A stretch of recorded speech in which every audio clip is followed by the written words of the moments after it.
আসসালামু আলাইকুম। এই আয়াতের আরেকটা লক্ষণীয় বিষয় হলো আল্লাহ তাআলা এখানে ফি সুদুরহিম মারাদুন বলেননি, তিনি বলছেন ফি কুলুবিহিম মারাদুন। সুদূর এবং কুলুব অনেক বড় পার্থক্য রয়েছে। আমরা সবাই কম বেশি সূরা নাস জানি, আল্লাযী ইউওয়াসউইসু ফি সুদুরিন নাস। আমরা কিন্তু সেখানে কুলুবিন নাস বলি না। যদি কুলুবিন নাস বলা হতো তাহলে সূরা নাসের এই আয়াতের অর্থ হতো সে যে মানুষের হৃদয়ের মধ্যে কুমন্ত্রণা দেয়, কিন্তু সুদুরিন নাস বলার কারণে এইখানে অর্থ হয়ে যাচ্ছে যে মানুষের বুকের মধ্যে কুমন্ত্রণা দেয়। এখন আমরা যদি খেয়াল করি তাহলে দেখব যে হার্ট এবং বুক এই দুইয়ের মধ্যে পার্থক্য আছে। বুক হচ্ছে একটা সুরক্ষিত জায়গা, আর হার্ট হচ্ছে সেই সুরক্ষিত জায়গার মধ্যে রাখা একটা মূল্যবান বস্তু।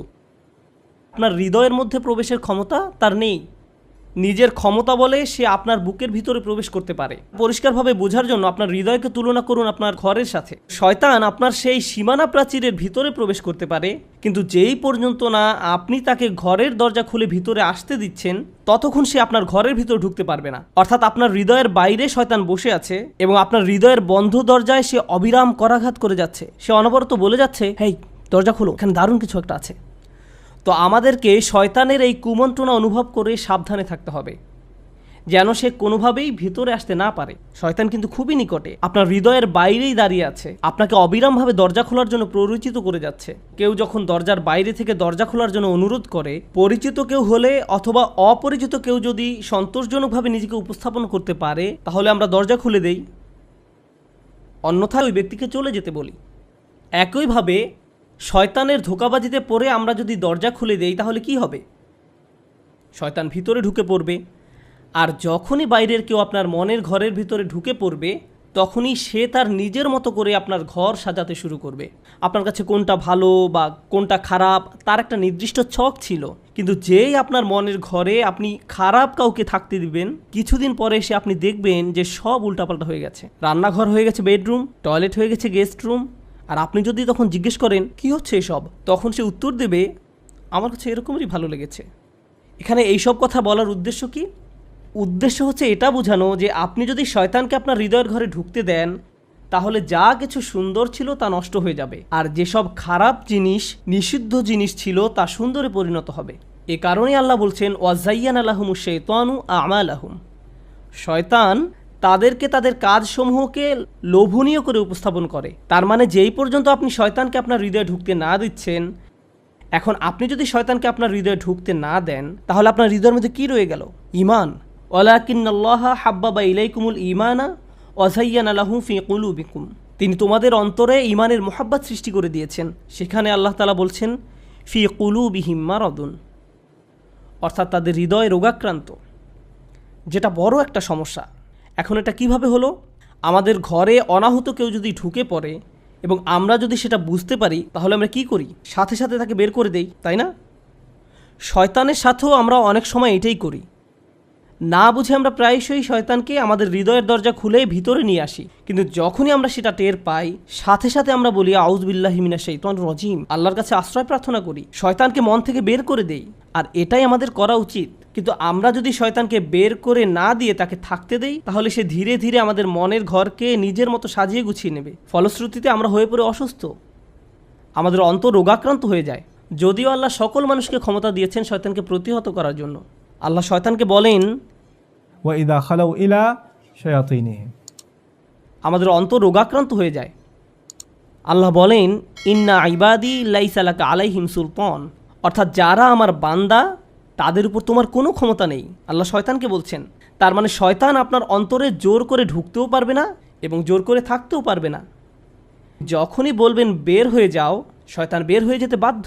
এখন আপনি যদি তাকে আপনার অন্তরে ঢুকতে দেন এবং সেখানে থাকতে দেন, এর মানে এই না যে সে নিজের ক্ষমতা বলে সেখানে অবস্থান করছে। আল্লাহ শয়তানকে বিতাড়িত করার জন্য সব ধরনের অস্ত্র আপনাকে দিয়েছেন। আউযু বিল্লাহি মিনাশ শাইতানির রাজিম পড়ুন, ইস্তিগফার করুন, কিন্তু আপনি সেটা করছেন না। আর যখন আপনি শয়তানকে বের করতে চাচ্ছেন না তখন আল্লাহ তাআলা বলছেন ঠিক আছে তুমি তোমার মতোই থাকো। ফাযাদাহুমুল্লাহু মারাদা, আল্লাহ তাদের ব্যাধি আরও বাড়িয়ে দিয়েছেন। আপনি শয়তানের পথে চলতে চান, ঠিক আছে চলতে থাকুন। শয়তানের সব সাঙ্গপাঙ্গকে আপনার অন্তরে বাসা বাঁধতে দিন।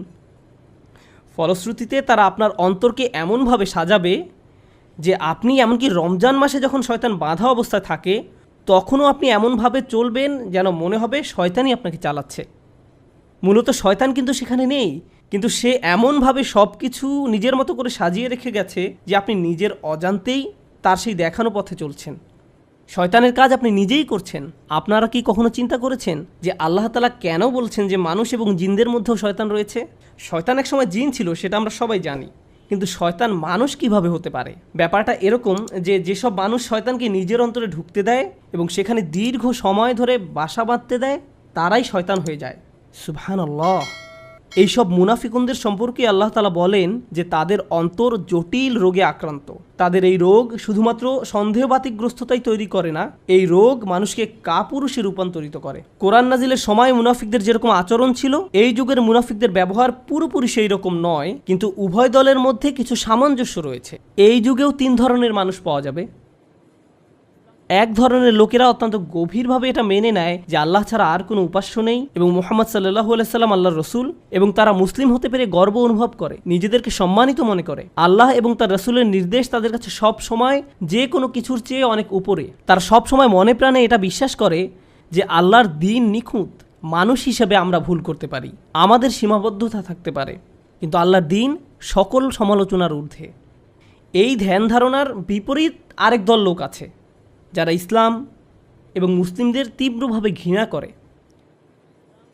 আর এই 2 দলের মাঝখানে আরেক ধরনের কিছু মানুষ আছে যারা মনে করে কোরআনের সব কিছু এত কঠোরভাবে মেনে চলার কী দরকার, কিছুটা সমঝোতা তো করাই যায়। হাজার হলেও এখন 2016 সাল, সময়ের সাথে কিছু কিছু ব্যাপারে একটু ছাড় তো দেয়াই যায়। কোরআনের সব কিছু যদি এই যুগে হুবহু মেনে চলতে যাই, তাহলে তো ব্যাপারটা বেশি কঠোরতার দিকে চলে যায়। আমাদের 2 দিকেই ভারসাম্য রেখে চলা উচিত।